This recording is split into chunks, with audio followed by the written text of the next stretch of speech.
I'm Howard Bentham and welcome to this special virtual event brought to you by the Oxfordshire Local Enterprise Partnership, the University of Oxford's Environmental Change Unit and the charity and social enterprise Bioregional, marking the launch of Pathways to a Zero Carbon Oxfordshire.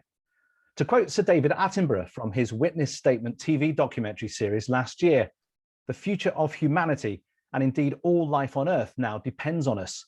If we don't take action, the collapse of our civilization and the extinction of much of the natural world is on the horizon." It's a stark and sobering warning.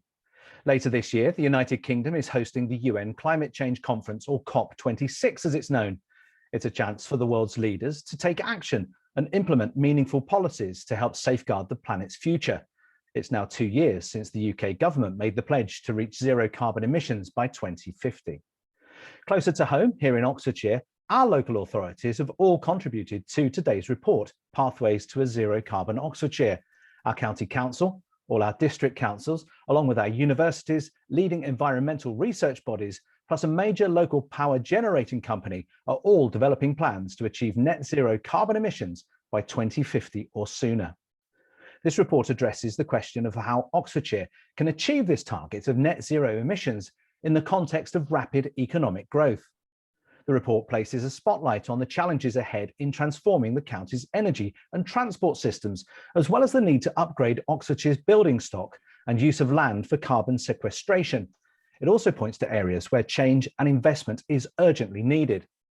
Separate chapters within this report focus on themes including innovation, transport, buildings and heating, along with renewable energy and land use. To steer us through the findings of the report and the actions required, we have some leading figures from academia, politics and business with us today. Later, we'll hear from Barbara Hammond MBE, who's the Chief Executive of the Low Carbon Hub. Also report authors, Professor Nick Eyre, who's Director of the UK RI-funded Centre for Research into Energy Demand Solutions, along with environmental geographer Sam Hampton from the University of Oxford. Speaking later too will be the UK's net zero business champion, Andrew Griffith MP. We really want to make today's event as interactive as possible, so please feel free to add your comments and questions into the Q&A panel on this platform. We'll try and answer as many of these during the broadcast as possible, and we'll have a dedicated section at the close of the event. Naturally, there may be some questions that need further research, but rest assured we'll endeavour to provide an answer for you post-event. If you're watching this as a recording and you're an Oxfordshire business, there's always help and advice on hand at OxLEP. Please contact the team via the website at oxfordshirelep.com. We'll be able to deal with your inquiry. Our first speaker is a brilliant communicator and business leader with a strong track record in strategy development, service delivery, and operational management in the public and private sectors. He has over 20 years leadership experience in various senior management team and board level roles in London, Bristol, Worcestershire, Gloucestershire, and now helping drive Oxfordshire forward. He was also part of the steering group for today's report. Here's OxLEP's Director of Strategy and Programmes, Ahmed Goga. Oh, thank you very much, and good morning to everyone. This is a really exciting day in the launch of the report that is going to provide Oxfordshire with a pathway to our net zero ambitions. Now, climate change is no longer a niche issue. It's not something that sits over there. It's front and centre of public policy. It is the driving force of how we need to think about how our society and also how our economy recovers from the pandemic as well. And it is also a key moment in the development of our wider ambitions as a place, as Oxfordshire is a dynamic, forward-thinking, globally relevant innovation ecosystem. Now, the UK government committed the nation to net zero status by 2050. And many councils up and down the country, including all of Oxfordshire's 6 local authorities, declared a climate change emergency. Oxfordshire has been working very diligently in our ambitions towards achieving net zero status, and that included the launch of the Oxfordshire Energy Strategy in November 2019. And that set a pathway for our work within the county, including supporting our dynamic clean tech companies that are advancing technologies in a whole range of areas that are going to address climate change. Businesses like Oxford PV, bringing forward the next generation of solar panel technology. We've also got companies such as Saeta transforming motorsport into e-technology, and also world-leading companies in battery technology as well, such as Arrival and many others as well. Now, what we wanted to do was look at how those assets could be harnessed and could take the ambitions of Oxfordshire around clean growth further and faster as well. Now, amongst the things that we thought about as part of this process was to look at how we can also transform the way in which the debate is structured. As I said, climate change emergency has been declared, but not much has been explained about what that means and how that needs to be worked forward. Also, what we wanted to do was consider getting some facts into the conversation. There's a lot of emotion, there's a lot of conjecture around the debate around climate change, but often some of the key fundamental things that need to be done to make this a reality are often lost in the debate. What this report aims to do is start to reset that conversation and set a clear pathway about what we need to achieve and what we need to do. And as part of that process, OxLEP, with 11 other partners across the public, private, and community sector, came together and commissioned the Environmental Change Institute at the University of Oxford to help us to think about that with an independent report that sets out a clear range of priorities, identifies what we need to do, and also reflects on the areas that we need to do further and quicker as well. Amongst the things you'll hear later on are about the opportunities around renewables and how we can accelerate those opportunities that are here within our grasp, thinking about how we can decarbonize our energy supply, but also think more creatively about how we can support behavioral change as well. And we'll also start to address some of those issues that have often been discussed, but are often misunderstood as well. Things like offsetting and land sequestration, as Howard has touched on as well. What does that actually mean? What does that mean for Oxfordshire as a place? What does it mean for our landscape? And also, if we are going to support our high growth pioneering clean tech companies that are at the vanguard of driving solutions to climate change, what does that mean for our land use planning priorities as well? So the whole range of priorities that the report looks to address and tackle sets out clear goals that we should be working towards and challenges Oxfordshire and all of its partners to take the opportunity and work together to achieve our ambitions. It's going to be an exciting morning, so please do keep engaging, put out your questions through the Q&A as well. I really want to hear your thoughts as well. Howard, back to you. Ahmed, many thanks. Ahmed Goga from OxLEP. Please keep posting those questions for our contributors. Remember, we'll have a dedicated section towards the end of this broadcast where we'll endeavour to answer as many of your points and queries as possible. Add your question in the Q&A tab on this platform. Alternatively, if you're watching this on catch-up, please contact the team at OxLEP in the first instance at oxfordshirelep.com. Our next speaker is the UK's Net Zero Business Champion.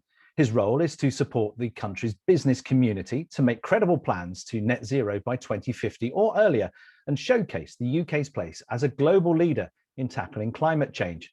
He works closely with Business Secretary and COP26 President Alok Sharma to support as many UK businesses as possible to commit to net zero targets. He previously served as the Prime Minister's Chief Business Advisor between July and December 2019, after being elected as the MP for Arundel and South Downs at the last general election. He's also a member of the House of Commons Science and Technology Select Committee, and we're delighted to have him with us today. Here's Andrew Griffith MP. Good morning, Howard. How are you? Can you hear me? Because we didn't do a sound check, but is this okay? We can hear you loud and clear. Very good. Good. Well, look, fantastic. Lovely to be with you. And thank you, OxLEP, for pulling this together and for that kind introduction. It really is a pleasure to be here and to mark the fact that you've launched this really timely report, which I think is an excellent contribution. OxLEP has stood out anyway from its high level of commitment. And I know you've got your own ambitious target to be carbon neutral by 2030. So the reason we're here today is because we want to, behind those targets, put firm plans and strategies in place. And that's why I believe you gathered everybody here this morning. You put a lot of emphasis in the report on sustaining momentum, and that is absolutely right. We've got a long way to go before we make our net zero by 2050 commitment a reality. And that's down to all of us, locally and regionally, to put those plans in place and make sure everybody knows what they need to do to help the country meet its goal. It's exactly the sort of momentum we need. And that's true of the small business campaign that I hope many of you will get involved in and talk about and promote. net zero isn't about one size fits all. And it's important that each of us make a contribution, but each of us scope that out in our own various ways. And the local enterprise partnerships is a brilliant way, a place-based way to achieve our shared goals with respect to net zero. And I know OxLEP is doing a great amount. The Earth Lab in Little Winton near Didcot, that's had local growth funding for the Earth Trust. OxLEP itself has had 8 million from the government's Getting Building funds that will create a number of jobs and include low carbon construction skills, which are absolutely going to be one of the biggest growth areas of this new economy. And there's a whole load, as we know, of projects that go on at Culham. Culham really is very central to this agenda, and whether it's looking at new forms of energy or the RACE, I think it stands for something like remote applications in challenging environments. I much prefer RACE. It's one example where I like the acronym better than the description. But that's hosted here in Oxfordshire and is making a big contribution. So business too have a big role to play. I know that it's been a very exceptionally difficult period over the last 12 months. And I do understand that for many businesses, including some of those who've joined us, they won't be fully out of the woods, still living with restrictions, a very difficult environment. Notwithstanding that, my experience is that business have been magnificent in engaging in this agenda, despite some of those headwinds. And as we go back to more normality, that does give us the opportunity to, as they say, build back better. Now, for a bit of broader context, if I may, this year, as you know, the UK holds both the G7 presidency. We hold that right now. The G7 met in Cornwall just a few weeks ago. And there's about 18 weeks before the whole world, literally every country in the world, descends in the UK to Glasgow for the UN Climate Summit, COP26. And so all of us in the run up to that summit have a huge role to play in creating a crescendo of momentum to make that real and lasting change happen. The government's leading the way, proposing a genuinely world-leading target that would reduce greenhouse gas emissions by 78% by 2035 compared with 1990 levels. That really is an incredible level of ambition. If you think about any other walk of life, there's not many domains in which you could expect to achieve the same with a 78% reduction in one of the key inputs. And that lead of the UK has been followed by recent targets that the US, Japan, and Canada has set. That means that if you take the G7 as a whole, responsible for over half of global GDP, they've now all got committed to deep cuts in their emissions over the coming decades. I was delighted to be appointed by the Prime Minister as the UK Net Zero Business Champion, because I'm passionate about business and I know that business is the solution, not the problem. The actions of each and every one of us are going to drive jobs and growth, but they're also going to do the heavy lifting of decarbonising the economy. So once the world leaders depart, the flags are put away, the chairs, it's business, private capital, innovation, and entrepreneurship that are actually going to take us on the journey to the new low carbon economy. My number one ask of any business, large or small, is to join the Race to Zero campaign. It's a UN campaign, so it's accredited by the UN. The UK government is 100% behind that campaign. And it gives us all a kite mark to show that business is really putting its shoulder to the wheel. To do that, you just have to set net zero targets by 2050 and then start to put in place the plans to achieve those.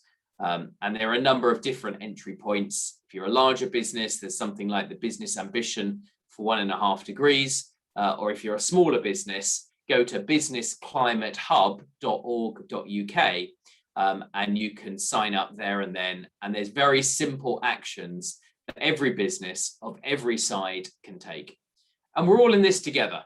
So every single one of us in business, we're either a customer or a supplier. And if we all move together, the costs and the ease of making that change are transformationally lower. We can move much further and go much faster. So I just wanted to conclude by calling out some of the great stories already taking place in Oxfordshire. We've got Ray Valley Solar, which once it's completed will be the largest community-owned solar park in the whole UK.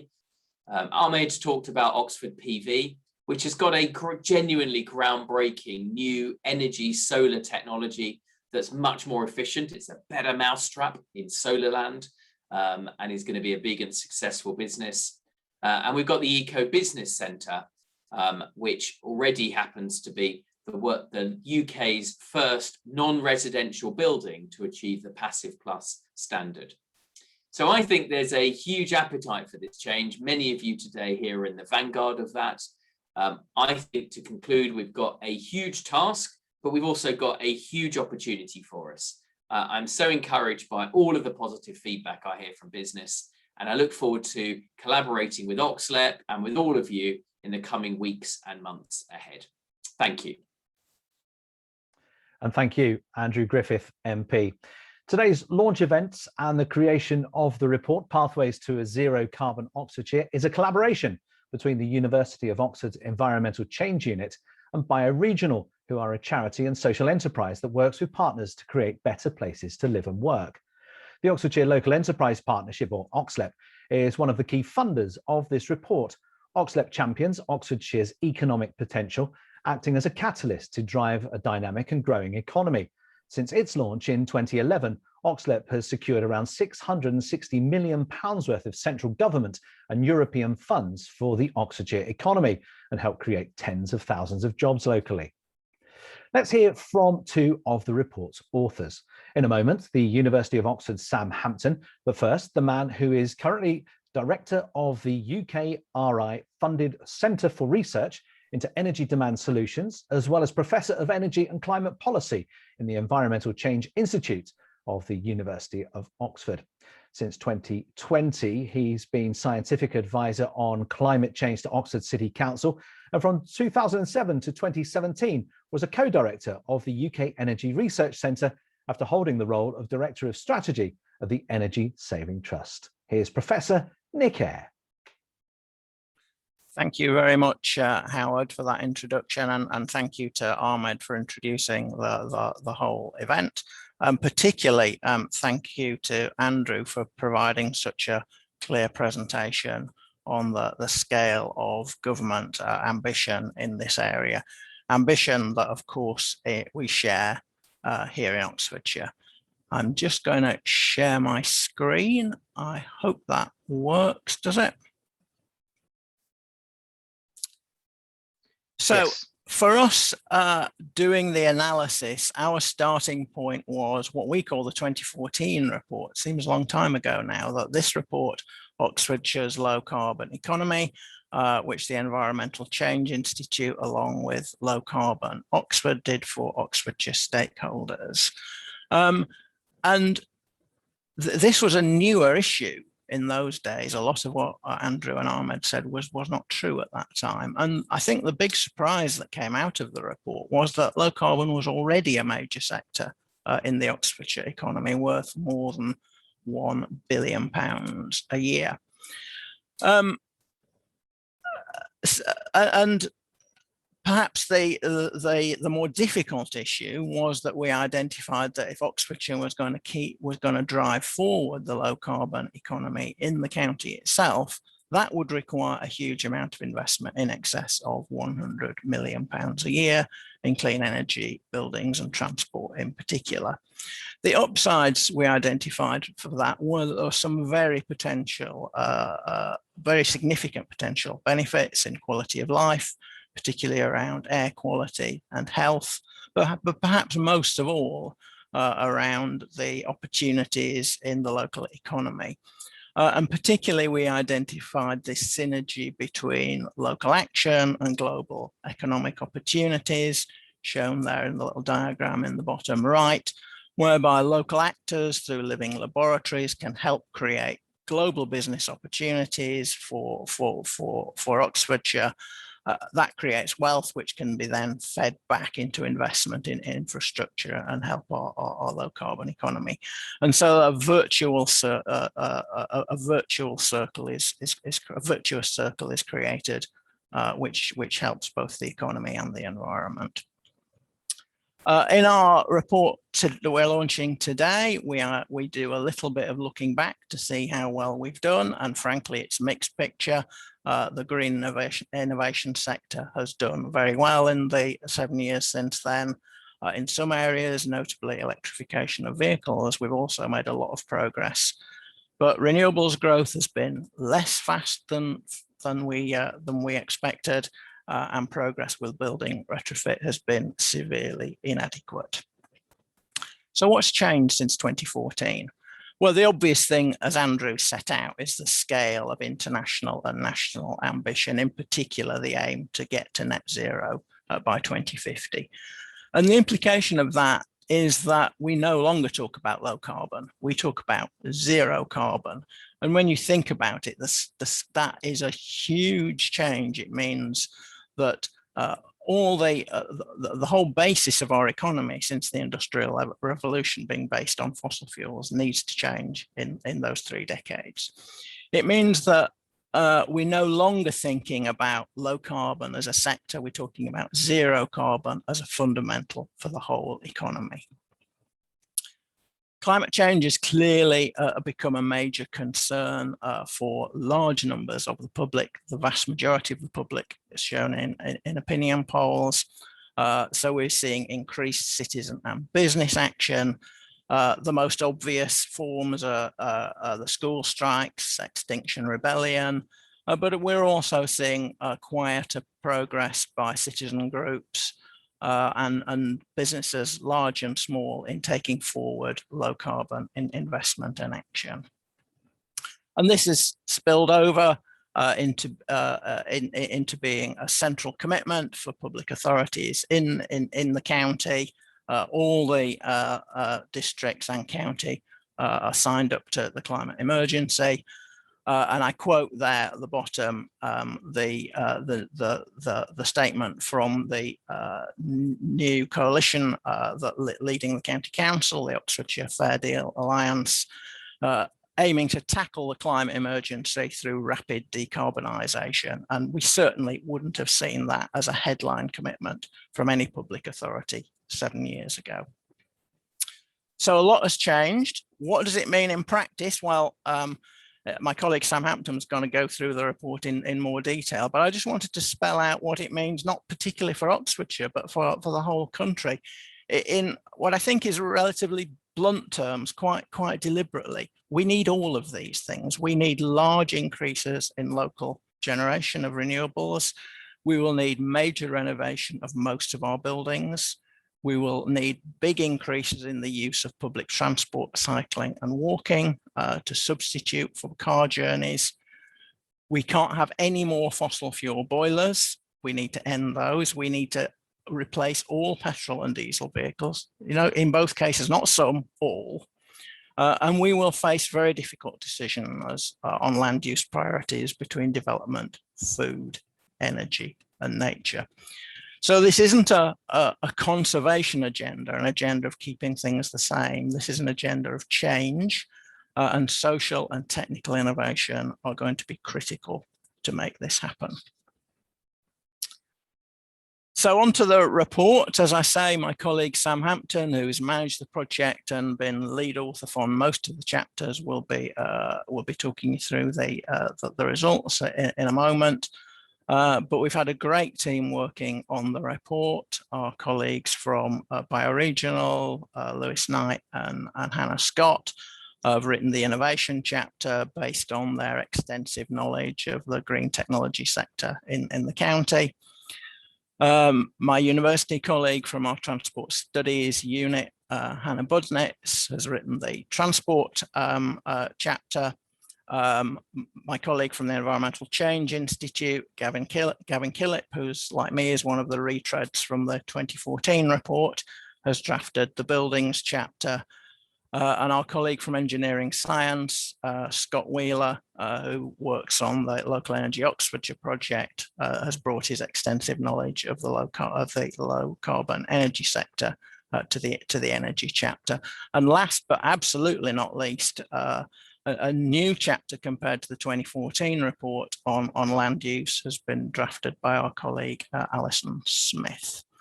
So that's the team. It's been a great team that's worked well together. We are, I should add, very grateful to our sponsors, not just for their encouragement, but for their constructive comments, which I think have helped make the report more useful to the stakeholder community than it otherwise would have been. I will leave it there, Howard. Thank you. And thank you, Professor Nick Eyre. And many thanks for the questions and comments you've been posting for our panel. Please feel free to keep adding to the growing list. I can see the numbers are burgeoning as I speak. Pop them into the Q&A panel on this platform. We're answering them live, as you can probably see, and we'll address others in the dedicated section at the close of the event. Naturally, there may be some questions that need further research, and we will endeavour to provide an answer for you post-event. If you are watching this as a recording, there is always help and advice on hand at OxLEP. Please contact the team via the website at oxfordshirelep.com. One of Nick's co-authors, as he was alluding to, is now going to give us some further insight from his own experience. His current research focuses on Oxfordshire's sustainability transition and includes work on providing infrastructure for electric vehicle charging, developing a smarter, more responsive and dynamic electricity grid, and providing heating to buildings without relying on fossil fuels. He also works as an environmental consultant with businesses, charities and the public sector in Oxfordshire. Here's the University of Oxford's Sam Hampton. Thank you very much, Howard. I'm just going to take a moment to share my screen. Here we go. Okay, thank you, everyone. Some really useful context set for the report, and I'm going to try and offer a bit more detail now. Now, Lewis has just posted the URL where you can download the report. There is a summary report that goes alongside that, because the main one is quite long. It's 151 pages, and so I'm going to try and do it justice in the next 20 minutes. So I'll start with a quick summary of the methodologies we used and some of the analytical processes we did for the report, and then I will detail the 4 different pathways that we outline in the report, 3 of which achieve zero carbon by 2050, and then I'll finish with some conclusions, and I'll try to summarize the commonalities between those different scenarios, because of course they are distinctly different, and I'll try and do justice to my co-authors by summarizing conclusions thematically according to their chapter headings. And then I'll finish with a bit of myth busting and some reflections. Okay, so we focused, we used the kind of conventional methodology for when you're doing carbon accounting for a territorial boundary like Oxfordshire, and that is focusing on what we call scope 1 and 2 emissions. Scope 1 refers to all emissions that occur within that geographical boundary. So things like emissions associated with burning fossil fuels in vehicles or in boilers.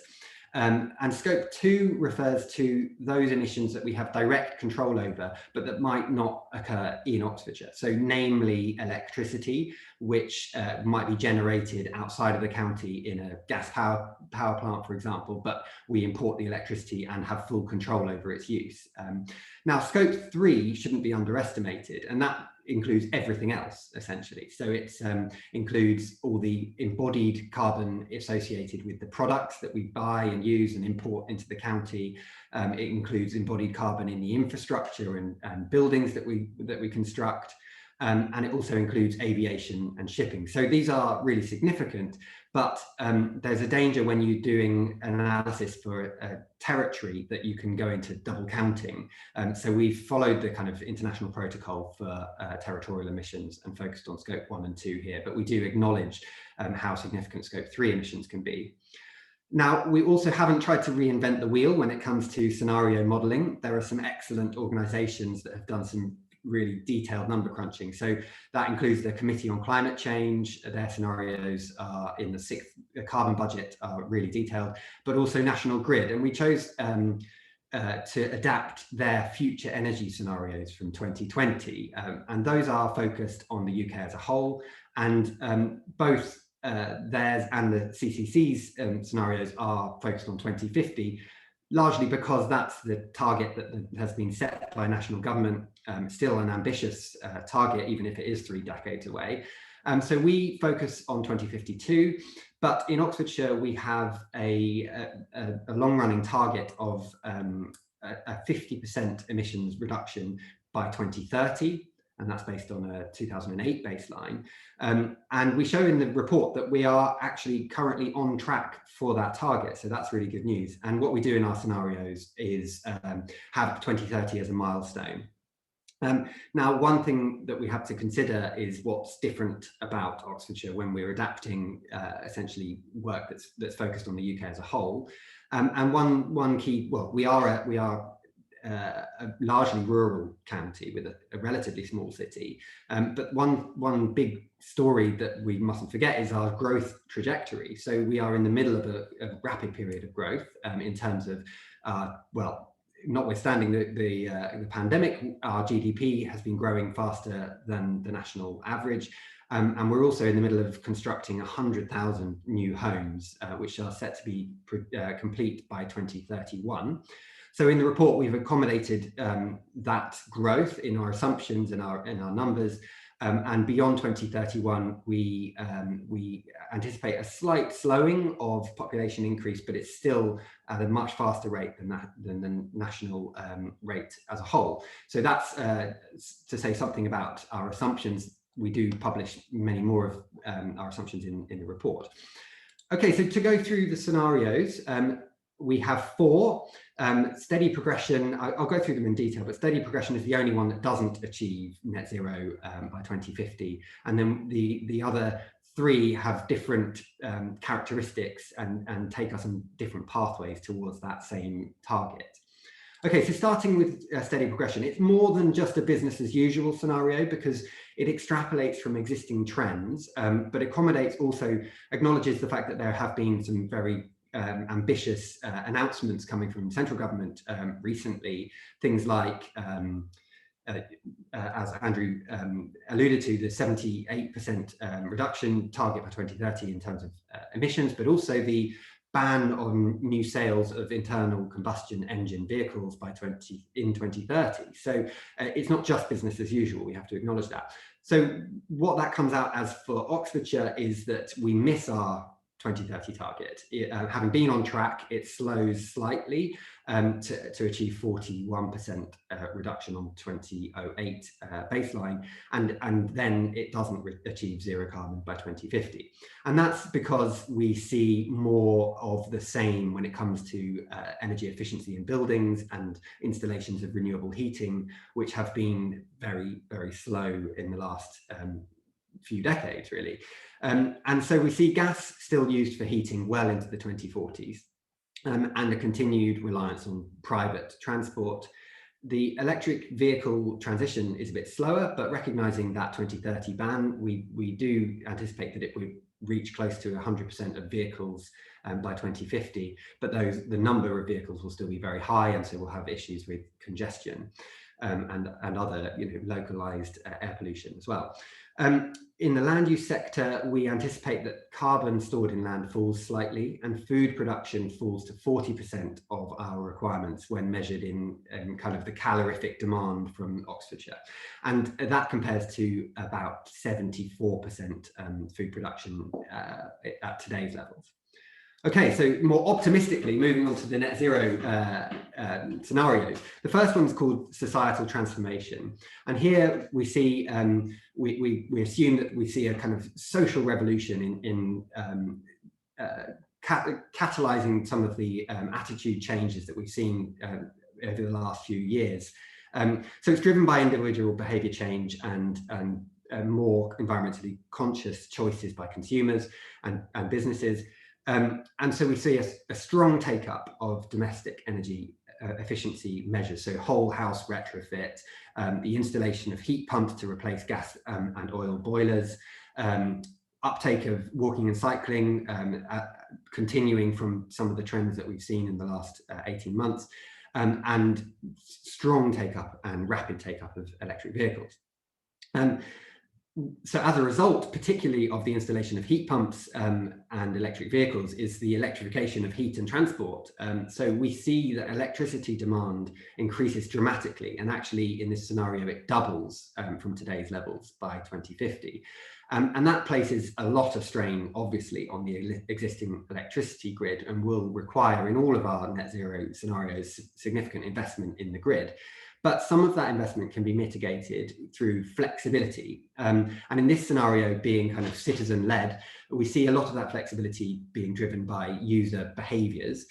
So things like changing the time at which we use electricity, charging our vehicles overnight, using our white goods like washing machines and dishwashers when it's windy and or sunny, and we can make the most of renewable electricity. And so, yeah, and part of that picture is continuing to see high levels of flexible working and telecommuting. And in all our scenarios, we see a really big uptake or expansion of solar photovoltaic installations. And in this scenario, we see a comparatively greater proportion of that installed on rooftops as opposed to in fields. And in the land use sector, we see land effectively freed up by changing diets. So reducing the amount of meat we consume, to allow some of our agricultural land to be given over to woodland. So we see a doubling of woodland coverage in Oxfordshire. And as a result, net sequestration reaches 19% of emissions. So that's a significant step up from where we are today, which is less than 5%. And local food production increases to meet 95% of our calorific needs. And in contrast, our second net zero scenario is called technological transformation. And here, as you can imagine, we're thinking that there are some real tailwinds when it comes to technological innovation. We think, yeah, we might see Oxford PV's technology take off, and so photovoltaics become more efficient, other such innovations. And as a result, this scenario sees comparatively has less impact on individuals and businesses. So we see fewer homes renovated, and we see the hydrogen becoming a significant vector for heating and other end uses. And the benefit of a hydrogen boiler is it's more comparable to a gas condensing boiler. So you can install it as a drop-in replacement. But that technology, the generation of green and blue hydrogen, is really nascent. So we see that in our scenarios doesn't really happen until 2035, and after that. So we see a continued reliance on gas before then. And in contrast to the previous scenario, we see a much higher proportion of solar photovoltaics are installed in fields and in ground-mounted arrays. And in terms of flexibility, it's still going to be important, but it's going to be more in this scenario led by automation, things like smart fridges and all of those kind of technologies, less in terms of user behaviors, and as a result, less overall flexibility and needing more grid investment. And in this scenario, we see a very high uptake of electric vehicles, continuing kind of existing trends of high numbers of vehicles. I think it's about 1.8 vehicles per household or something. And so overall number of vehicles increases, and with the kind of implications for congestion, etc. And in the land use sector, intensified agriculture driven by technological developments in farming, automation, GPS, AI, all of these exciting things. But we also see a high level of production of bioenergy. So that is for use, for example, in CCS plants or carbon capture and storage power stations, which we don't anticipate being constructed in Oxfordshire, but we do anticipate that we, as a rural county, we need to be growing our fair share of biofeed for those power stations. And that, of course, puts a lot of pressure on land. And in this scenario, as a result, food production falls to 39% of need.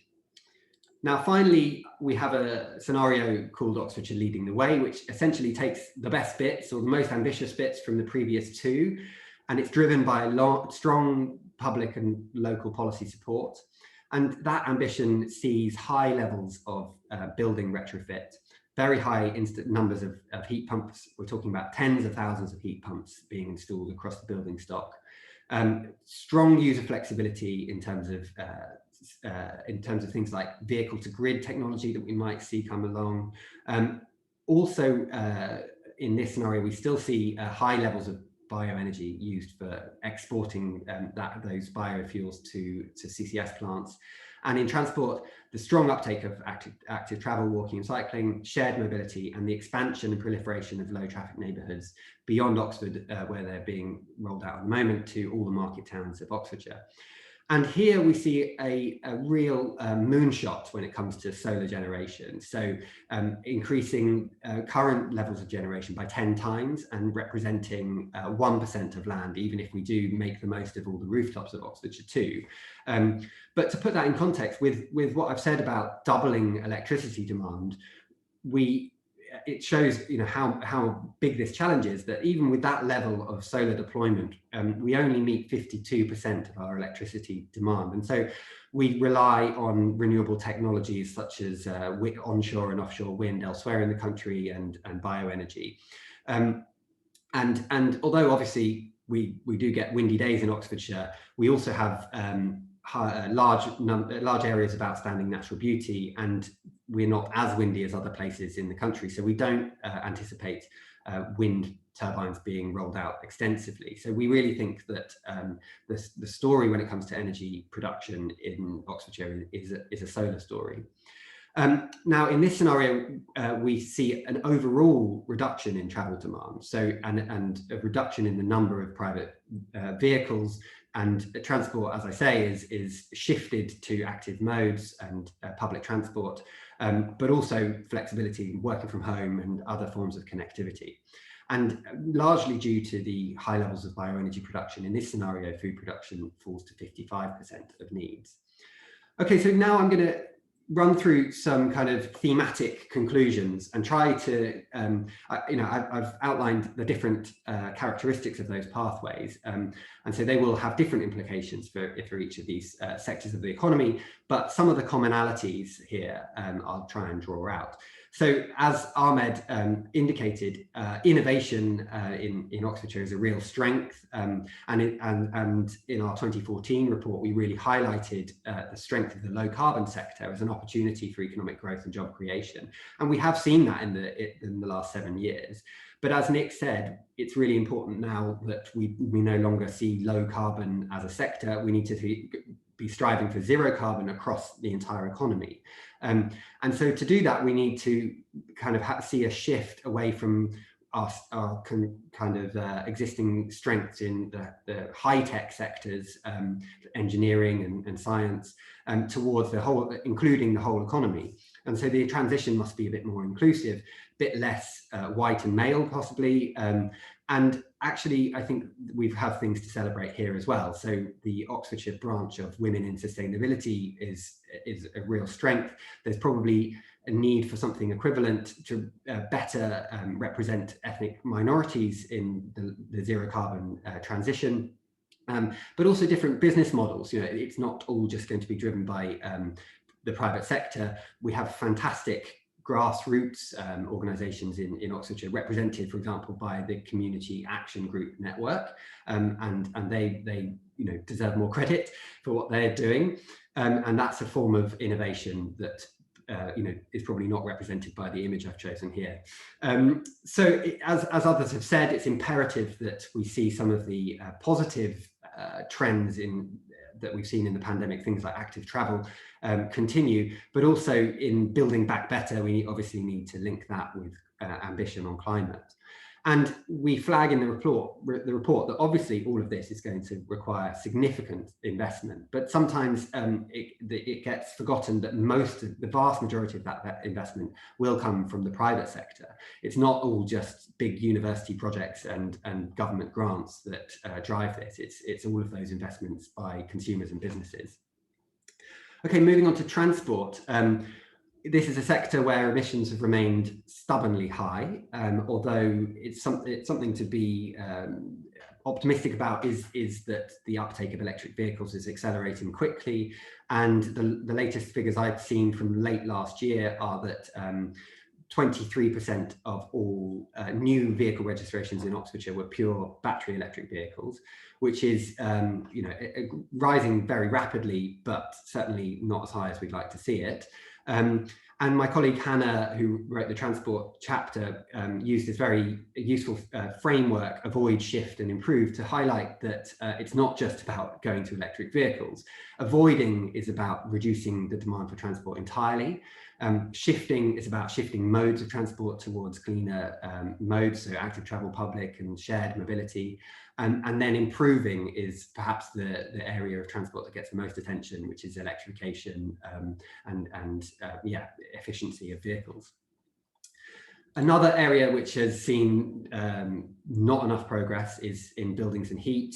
And so, as many of you know, 80% of homes are in Oxfordshire are on the gas grid and use natural gas for heating, and our rural areas are still very reliant on oil for heating.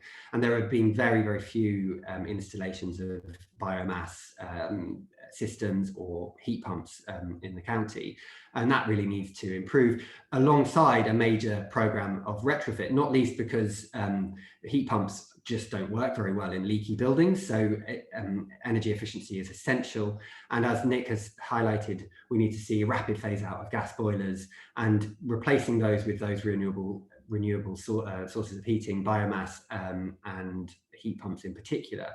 And it goes without saying, I mean, the big challenge is tackling the, 270,000 homes that we have in Oxfordshire already. And it goes without saying that all of those that we add to the building stock need to be compatible with zero carbon. And unfortunately, the homes that we're seeing constructed at the moment are not meeting the standards that we really need to see. And many of them are being installed on the gas grid. So a big need for change. And I should highlight, though, that there are some exciting initiatives in Oxfordshire that are starting and scaling, and there's been real demand for these. So Cozy Homes Oxfordshire is one of them, targeting retrofit in the domestic sector, and Energy Solutions Oxfordshire is doing similar things for the businesses in the county. And demand for those services that have been kind of spun out and linked to the low carbon hub is really high. But there are all kinds of barriers and structural and policy issues that are preventing the rapid deployment of retrofit. Moving on to energy supply, I've already said that we see solar being the big story in Oxfordshire, and increases in electricity demand, which may be as much as 100%, require substantial investment in grid reinforcement and flexibility, which will need to be both automated and driven by citizens.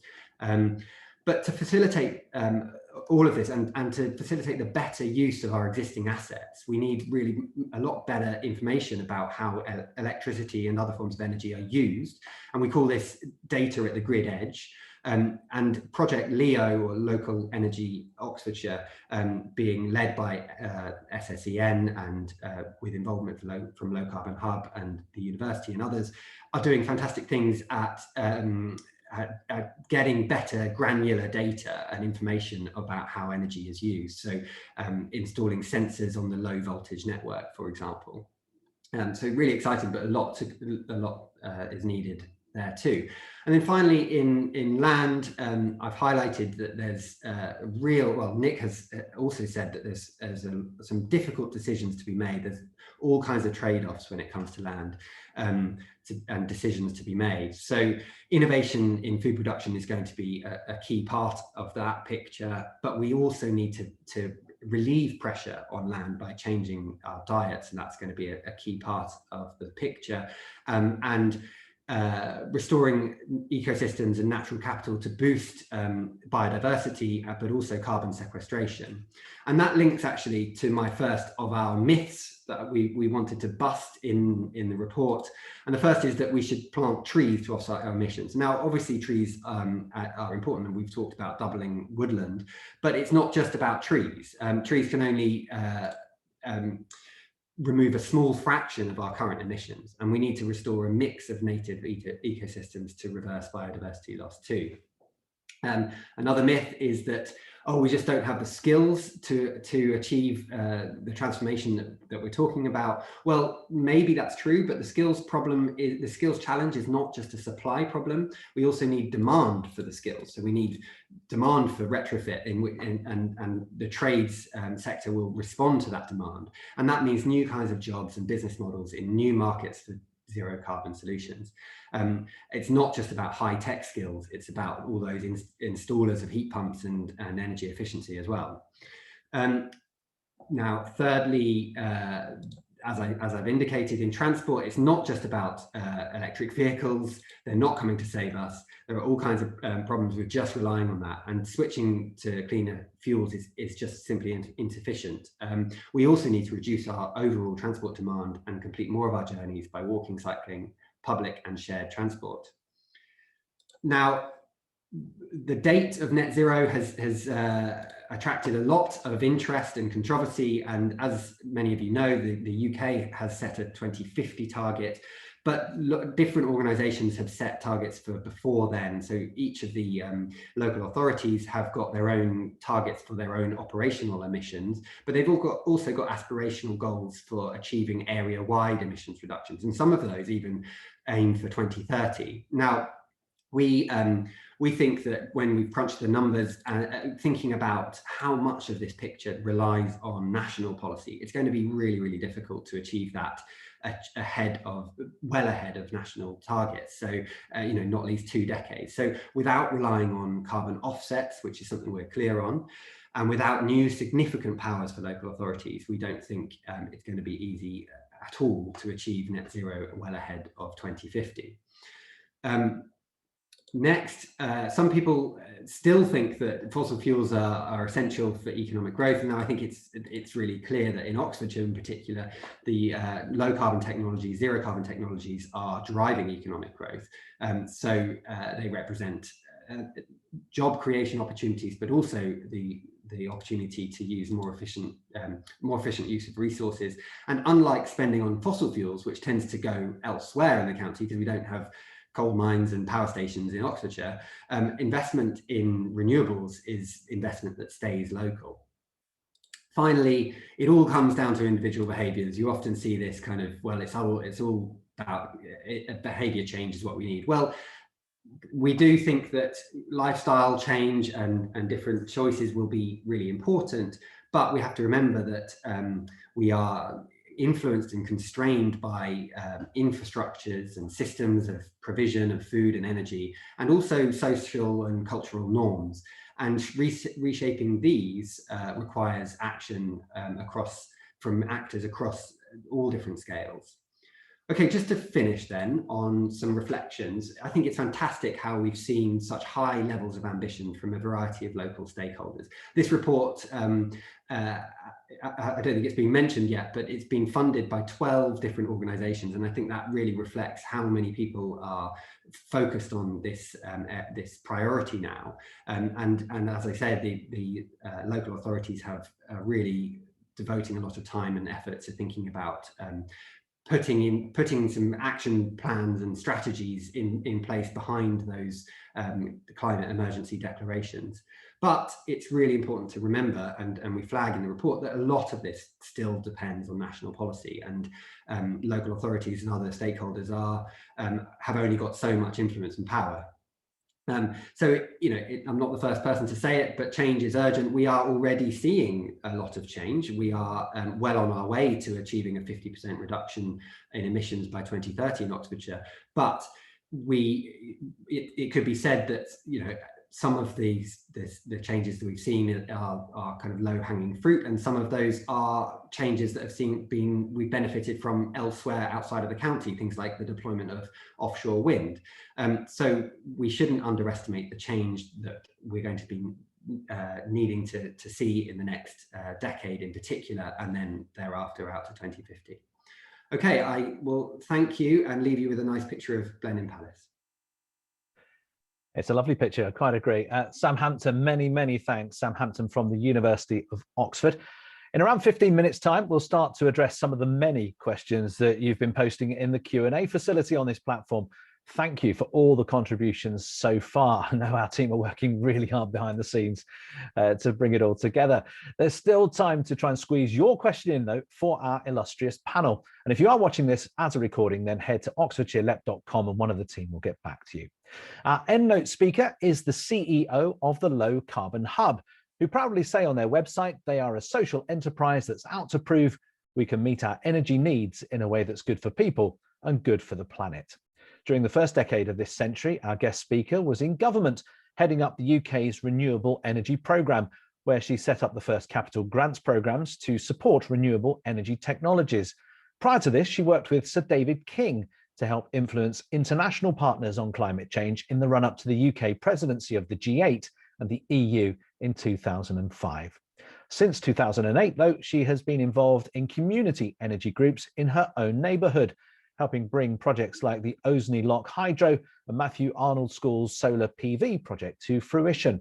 And we're delighted to welcome Barbara Hammond, MBE. Thank you very much indeed.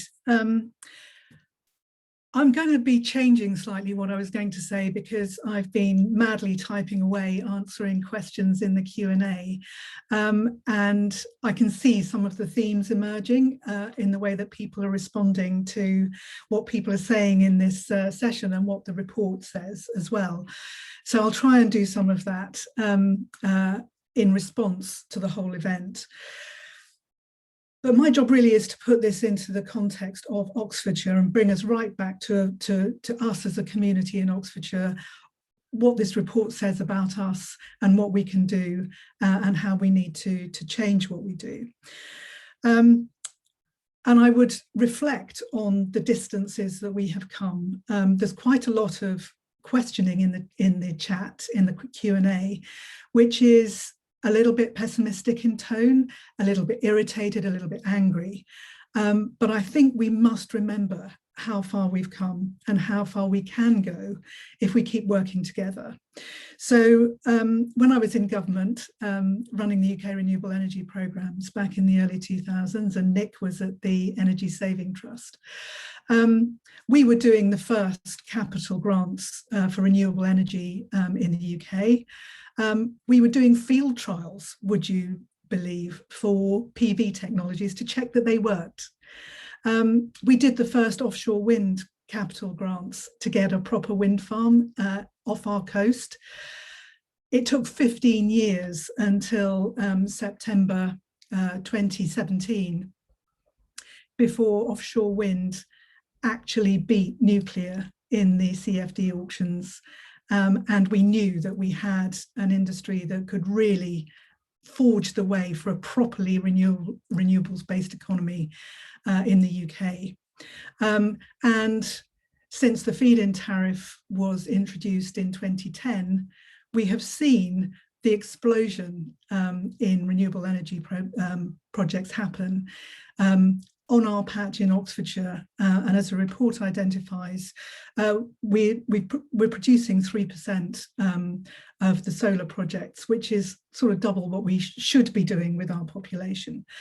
So we know that we can do this stuff. We know that we think it's hard until we do it, and then we start thinking it's business as usual, and why can't we achieve lots more in no time flat?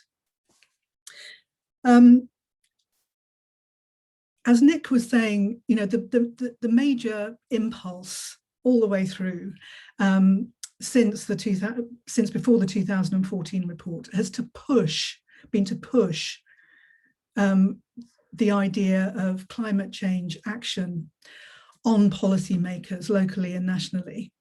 And I would see that there is a complete difference now between that report, the Oxfordshire's Low Carbon Economy report in 2014, that was trying to make the case to local politicians to be interested in this area because it was already such a large part of the local economy, to now where the local authorities, the population of the county are really pulling on us, saying, help us to take action, help us to work out how we get to net zero.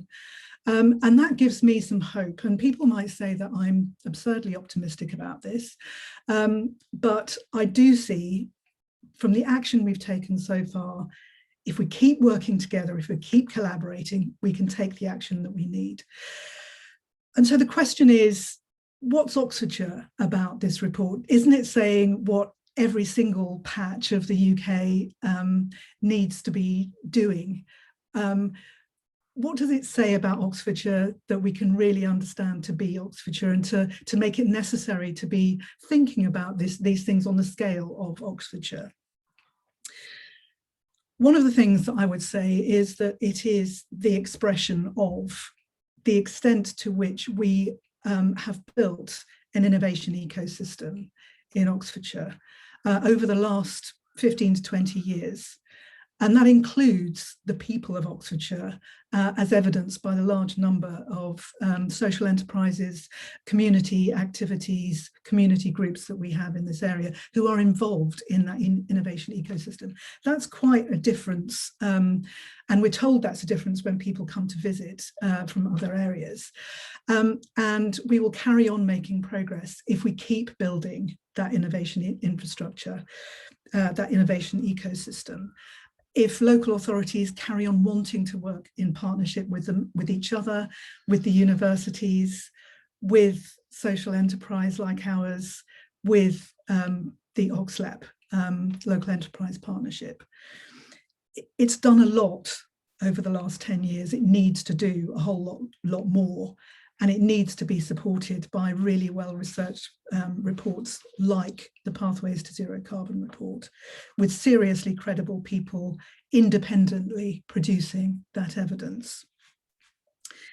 The other thing that I think is really Oxfordshire about the report is that we have included a section on land use.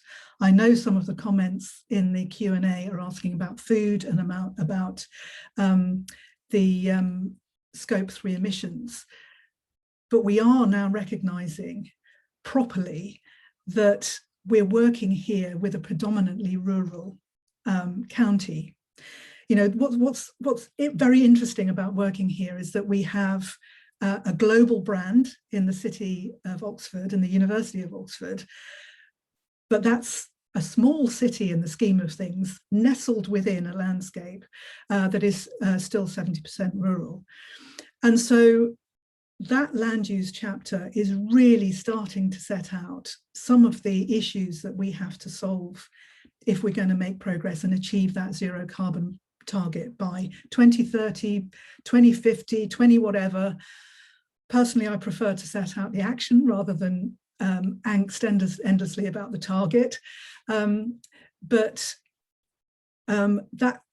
Those trade-offs, those decisions about how you use the land resource that we have, how you enhance, how you put alongside net zero carbon economic and social targets, the net biodiversity gain environmental target, how we deal with all of the problems that we've got locally with flooding at the same time as we deal with this, how we understand where we plant huge numbers of trees and for what purpose, and when it's not trees but it's something else. We need some proper planning, we need some proper research, we need to find a way of dovetailing those approaches with the zero carbon, more economic goals in a way that allows us not to be making binary choices between the two, but really understanding how we can cleverly put all of this stuff together in a way that's going to help our own health and well-being as well as the health and well-being of the planet.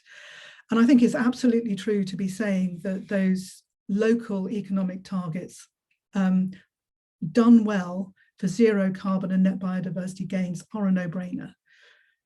because they do give us a better quality of life, and a better quality of life for everybody, and that's an issue. And then there's the really Oxfordshire thing that we have to deal with, which is that Oxfordshire is, and we cannot get away from this, Oxfordshire is one of the UK's national engines for economic growth. That is coming at us like the proverbial train, and we have to work out how to deal with it. Irrespective of government policy, that would be coming at us anyway because of what we are. Yes, there are questions about HS2. Yes, there are questions about the need for housing and where that housing needs to be and how that housing needs to happen. But we have to face the realities of where we are on the planet, which is Oxford in Oxfordshire.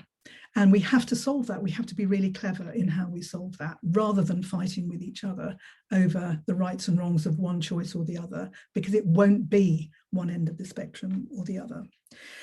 And that means that one of the things that we're really going to have to work hard on following this report, and I know that local authorities are already working hard on, but is a thing, our energy strategy, our local industrial strategy, this report need to interlink with the way that the planning process works. And that's something that's set by government. It's managed locally, but it's set by government. And local authorities can pressure government to change things there, but they're tasked locally with implementing the national structure. And I think we have to respect that. And we have to work together to work out how to influence that and how to change it. One of the major things that we're dealing with in Project Leo, which is meant to be about how we operate a zero carbon energy system from the grid edge, is actually about how that energy system planning goes together with development planning and land use planning, so that we have a sensible outcome and we don't have the two systems not talking to each other, which is sort of how it feels at the moment. And so the major challenge that we're left with, the step change that we need to make from the original report that had a huge influence on how we have been working in Oxfordshire to where we need to go, is really cracking the fact that we're trying to do this innovation within 20th century decision-making infrastructures. And that means that we have to have a holistic approach to working together between business, the population of Oxfordshire, Oxfordshire's institutions, and Oxford's decision-making systems, so that we can all be part of making this change happen in time. Thanks. And thank you, Barbara Hammond, MBE. It's time to hear some of your thoughts on what our speakers have been saying and on today's report, Pathways to a Zero Carbon Oxfordshire. Allow me to introduce Lewis Knight, who is a programme manager with sustainability charity Bioregional and one of the authors of today's report. Lewis has been working hard behind the scenes, trying to keep up with the constant stream of questions for our Q&A section. Lewis, hopefully we can see you on the screen in a second. Just a quick word from you on what you've heard during the presentations and which part of this event has really resonated with you. Thank you so much, Howard. And yeah, it's just fantastic to have so many attendees on today and such a fantastic panel for myself and Bioregional and my colleague Hannah, who have helped to co-author. It's been a fantastic opportunity to be part of this very prestigious report. I guess the key thing, Howard, from me, the sort of really thing that resonated with me is just how all of the sort of three key scenarios that to net zero that Sam mentioned during his presentation, they all require really sizable changes to our current way of life. If we look at the sort of technological transformation and Oxfordshire leading the way scenarios, they really do need sort of mass scale up and real rollout of technological innovation. Really how any zero carbon innovations really need to not only deliver those sort of carbon reductions at scale, but they also need to incorporate this sort of consumer-facing solutions. So how do we reduce the demand, but also make it easy for consumers and residents to lower their carbon emissions? And I guess three of the sort of really key areas that I know have been touched on, but just going to mention them and have sort of really started to sort of shine through from some of the questions, was around the green economic recovery, as we now hopefully begin to sort of overcome and recover from the COVID-19 pandemic. How do we recover in a green way? The other one I know Sam did mention is around sort of raising investment and funding, and I know that's one of the questions that has been asked by a number of our attendees today, and just sort of how much investment is really needed. And I think finally is something that's maybe has also been picked up in the Q&A, is around how we build an inclusive low carbon economy. And how do we include those that might not have their voice heard or their faces seen as often? How do we include that? And I know Oxford is really leading the way with a number of more diverse groups, such as the Women in Sustainability Network. And I know there's a number of groups encouraging more ethnic diversity as well. So those are the kind of main issues that have sort of really struck me today, Howard. I think that's absolutely fantastic, and obviously you're one of the report authors. It's very, very close to your heart. Judging from the reaction from the delegates viewing this, over 100 questions. So with the best will in the world, we're going to do our best for the next 20 minutes to get these through, as many as we can, Lewis. Pick out some of the key ones. Obviously, a lot of them you can group into sort of topic areas. So yeah, I will do a few for us. Thanks, Howard. I guess I'm going to try and sort of start from the top, and I know there's a number that some of our panelists have already indicated that they would like to answer.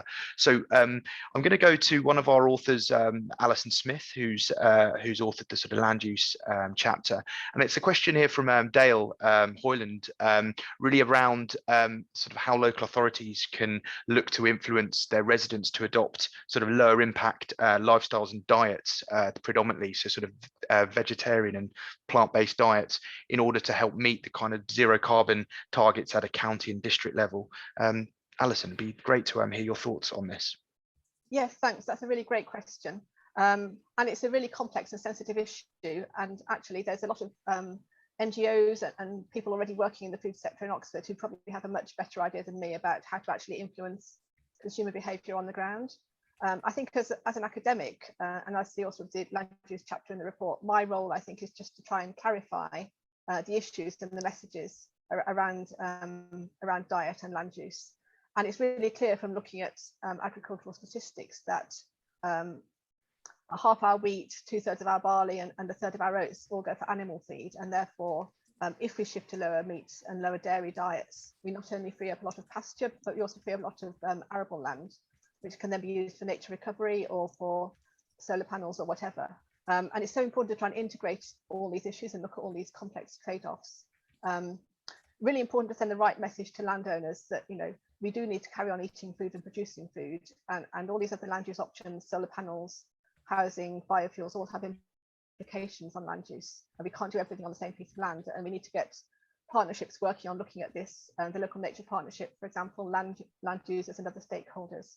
But the message is really clear that we can't do everything we want to do for nature and for carbon unless we free up a lot of land, and dietary change and also cutting food waste are big factors in that. And when we free up land, it's not just for tree planting, it's also for all types of nature recovery, carbon stored in soils, in grasslands and wetlands as well.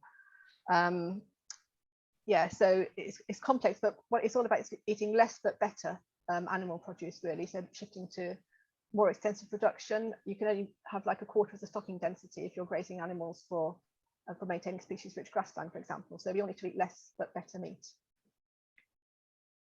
Thank you so much, Alison. I am now just going to bring in Barbara with a particular question from Rebecca, which is oh, sorry, it's just gone all the way to the bottom. There we go. Speaking particularly around the kind of community action and the sort of local communities, and just how the sort of the large number of sort of low carbon community groups across Oxfordshire can get involved. Particularly, Rebecca's asking that she's representing Low Carbon Oxford North and the Communities for Zero Carbon Coalition, and just how we plan to work with the thriving ecosystem of these groups, not only in the city, but also the wider county, that have actually been working on community action and climate action for many decades. Yeah, thanks, Lewis, and thanks, Rebecca, for the question. And lovely to see Rebecca on the Triodos Bank AGM video the other day. I think there's no silver bullet here. I think we've achieved, I think it's very easy to forget what we've achieved by talking to each other, seeking partnerships, seeking opportunities over the last 15 years or so. And we need to keep doing that, which sounds like quite a trite answer, but isn't meant to be, because I think what we've found in Oxfordshire is a method of working which means that communities do have access to some resources that can keep them going by owning or working with the Low Carbon Hub, as an example, on how to use the community benefit coming off those installations. And that allows us to keep having a voice because we don't go away. And so I think that our local authorities have been really open to dialogue with communities.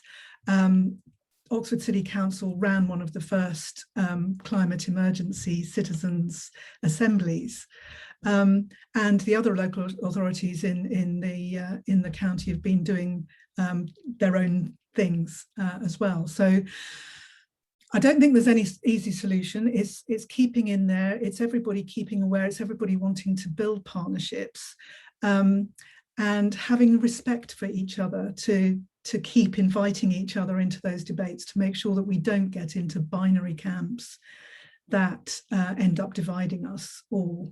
So I would say keep on keeping on, Rebecca, because you're doing a fantastic job. Talk to us at the Hub about how we can help you with the Zero Carbon Coalition in the same ways that we're helping with the Coalition on Active Travel and Healthy Streets. And let's talk to each other about how we influence the local authorities to come to us first in devising new policies. Thank you, Barbara. I'm now just going to probably go to Sam Hampton first, but there's been a number of questions specifically around food, embodied carbon, and sort of scope 3 emissions. I know you did cover it in your slides, but it might just be good just to sort of reiterate that point again. Thanks, Sam. Yeah, I think Alison's been helpfully answering the questions. I think we would ideally have liked to include food. We recognise that it represents a very large proportion of our carbon footprint, and it's something that we have direct control over. I think it was, there are some practical reasons for it, which is that it's really big. It probably deserves its own 100-page report, I would say. And we were kind of sticking to our areas of expertise, but that's not I hope that's not too much of a cop-out. But I think my point, as I say, around there is a convention for when you're doing carbon accounting to focus on territorial emissions, scope 1 and 2. And there are issues around double counting that you would need to accommodate in any kind of quantitative assessment. But of course, that's, you know, the trouble with that is that we are undercounting all of the emissions associated. It's not like people in Oxfordshire don't fly on to go on holiday, you know, and so that's not included in the national statistics about the county's emissions, and it is something that we need to address. We can't just say, oh well, it's Sussex problem or Heathrow's problem, just because that's where the emissions arise. So yeah, it's a very fair point, and as Alison has been indicating, we do kind of say something about food by proxy because we talk about land use and trade-offs, but actually we should be thinking a bit more about food more directly, because of course we import so much food with associated embodied footprints. There are all kinds of issues around palm oil and everything else. So absolutely accept that point, and hopefully we can follow this with a more focused report, and we have some excellent colleagues in the ECI who specialise in food. Thank you very much, Sam. That is fantastic. I'm now going to bring in one of the other chapter authors, I think Gavin Killip, because there's been a number of questions, and I know Gavin has been typing away, but it might be better just to kind of respond to these questions verbally, Gavin, specifically around building standards and sort of building regulations. There's been a lot of focus around sort of number of houses to be built, not only in Oxfordshire but also along the Oxford-Cambridge arc, and just how the report looks at those standards, what the government is currently doing, but also specifically maybe a little bit of a touch on sort of local planning powers as well. Okay, thanks, Lewis. I'll do my best. I've been trying to answer questions in the Q&A, but the questions are coming in so quickly that as I start to type, the question disappears. So apologies if your question hasn't been answered. I can't find them sometimes. A quick point. I think the debates about housing in this country generally focus almost exclusively on quantity, and we need to raise the debate about quality quite a lot. The building standards have stagnated and even gone backwards in the last 7 or 8 years, and that's a frustration. But actually, there's also a problem that buildings built to a standard on paper don't necessarily perform in reality to that standard, and that the difference can be pretty big. So there's a quality issue here as well as a quantity issue here. I've seen some of the comments about questioning the need for 100,000 homes in Oxfordshire, and people making points about shouldn't we be supporting development in the north of England rather than in the southeast. I'm not going to comment on those. I mean, those political issues I think are current and live, and we're all aware of them. But on the specific question of standards, I think we need basically much stronger national government policy. And people have asked, for example, about planning. And why aren't local authorities using their planning powers more? It's an interesting one. My answer to that in the chat was that one of the reasons is that planning is actually subject to appeal by developers. So if a local authority put in a really ambitious standard and tried to make it stick, then they could find themselves being taken to court taken to the planning inspectorate. And that's a thing which they don't want to do. In contrast, the building regulations should be applied nationally, and there isn't an appeal process against them. But like I said, that side of things has stagnated and even gone backwards. So it's not a particularly positive picture, I would say, for buildings. And yeah, we're waiting for the heat and building strategy, which has been promised by the current government. And hopefully we'll provide some really interesting and ambitious plans with some proper strategy for how to make this better. Thank you, Gavin. And I think it's important to also recognise that there is a number of good practice and sort of almost best practice as well nationally happening in Oxfordshire, specifically around sort of low carbon, zero carbon building. You've got some fantastic examples in Bicester at the Eco Town Northwest Bicester. You've also got some smaller examples over in the Vale at Springfield Meadows, which has been built by Green Core Construction. And you've also got the emergence of the Salt Cross Area Action Plan over in West Oxfordshire as well, looking to push and drive those standards up. Howard, I think we're going to have just one final question now, which will bring us almost to close at 11:30. And I think if it's okay, I'm going to bring in another one of the authors. So Hannah Budnitz, who authored the transport chapter, specifically around, there's been a number of questions around the reliance along electric vehicles, about them not being sort of net zero, and the sort of complexities around electric vehicles, and sort of what else has been done at a county level to sort of really drive people away from reliance on sort of the private vehicles in general. Hannah. Yeah, no, I've also, like Gavin, been really struggling. Questions keep disappearing before I can actually seem to answer them. But yeah, I mean, it is as Sam kind of summarized, the avoid, shift, improve, and that it's not just about improving the fuel efficiency of current transport modes, which is what a lot of people see electric vehicles as. They are not completely zero, although the technology is such that even though there's more carbon embodied in manufacturing them, it is kind of made back as it were within a relatively short time scale now, sort of a year to 2 years. And also it depends on the grid becoming greener to fuel those vehicles. So luckily the grid is becoming greener, so over time that will improve in terms of the amount of emissions when it's actually in operation. But it is still really, really important to avoid and shift trips as well.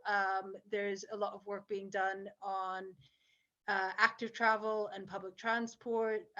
There's still a lot of investigation into what's going to happen with rail transport following the pandemic, and kind of what the passengers going back to rail, especially with East-West Rail, still being currently, I think, in phase 2 of, or phase 1B of its construction and that sort of thing. Oxfordshire is preparing a business case for being an all-electric bus town as well, which will be a lot of funding for that. And then there's lots going into sort of active travel measures. A lot of those are in Oxford City, but there is still a lot of things also going on in the other districts. Cherwell's been investing in walking and cycling, and partly through its Healthy Town program and things like that. So yes, a lot needs to be done. It's also important that people can do what they need to do through transport. Transport is about people being able to access what they need. Some of that can be online now, and I think will continue to be online, but where people do still travel, and so that's the kind of avoid. But avoid is also about reducing the total mileage that people need to go to get what they need to access. So yeah, a lot of things going on, but certainly a lot more needs to be done. And I think something with transport is that it's been really, really difficult to get people to switch in any kind of volumes that actually changes the emissions. And obviously people purchasing heavier vehicles that emit more has undermined the fact that people are also purchasing a lot more electric vehicles. So in terms of carbon emissions, we're still not necessarily heading in the right direction for transport, but it's something that the county is working on in a very progressive and ambitious fashion. And we're kind of in this report encouraging even more ambition, and I think that will be taken forward. Hannah, thank you for your contribution, and many thanks for all of your questions and comments. They have been really much appreciated. Well done to Lewis Knight and team as well for fielding them so ably during the last 90 minutes or so.